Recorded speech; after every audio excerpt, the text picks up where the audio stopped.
Our first question is from Cheris Kelso from Toronto, and then next up will be Dawn from Hamilton. I don't know if this is on. I'll start by saying thank you to all of you for coming tonight.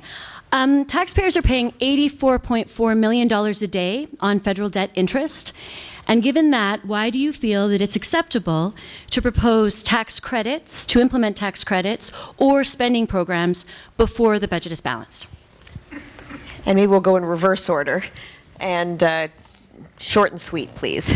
Well, in my political life, I think we've seen a dramatic change. Peggy referred to it. I think quite a significant change in public attitudes on the issue of deficits and debt. I think everybody has agreed. I think it's quite remarkable. If you look at the programs of all four political parties, the common agreement is that we, as a country, we need to get to balance by 2014-15.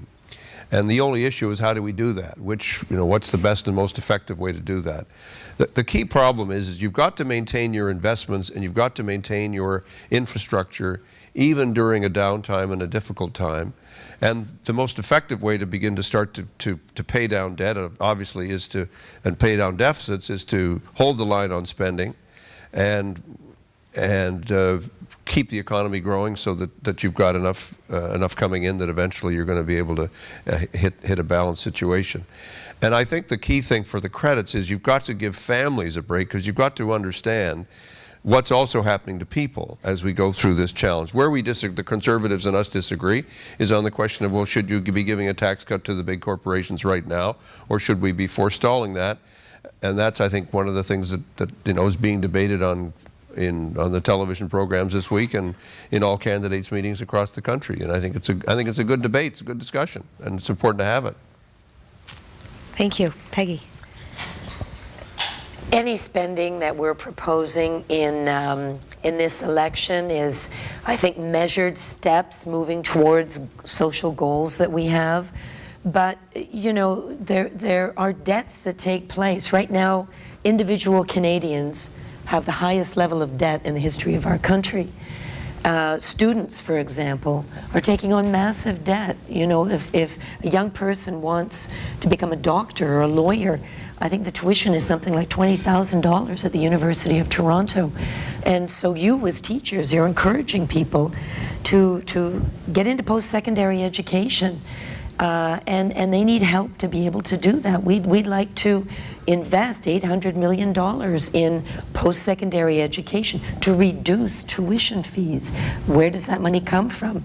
Bob mentioned canceling no strings attached corporate tax cuts. Do the oil companies and the banks really need more money? They've just, the gas pumps are up 25%. The banks, they've given their CEOs are getting huge bonuses right now. I don't think that's where we should be spending our tax dollars. We do need to get a balanced budget, and over time, as we come out of recession, our economy will grow and we'll be able to put more money down on our debt. Thank you. And Rick. Well, thanks. Sure, I guess fine. Yeah. Fan club. We'll share that. Yeah. So it's either an extra or an intro.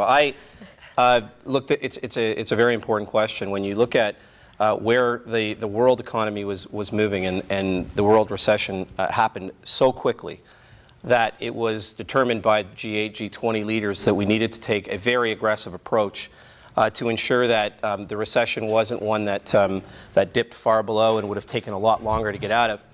And so Canada's decision, in terms of where we would go into debt, was to take a 2-year economic strategy, an economic plan, make investments across the country in terms of projects that would actually continue or put more individuals to work. It was extremely successful in the sense that municipalities were able to partner with provincial and federal governments on a third of the dollars that they would have had to spend otherwise. And we created hundreds of thousands of jobs through that process. And there was always an eye to an end.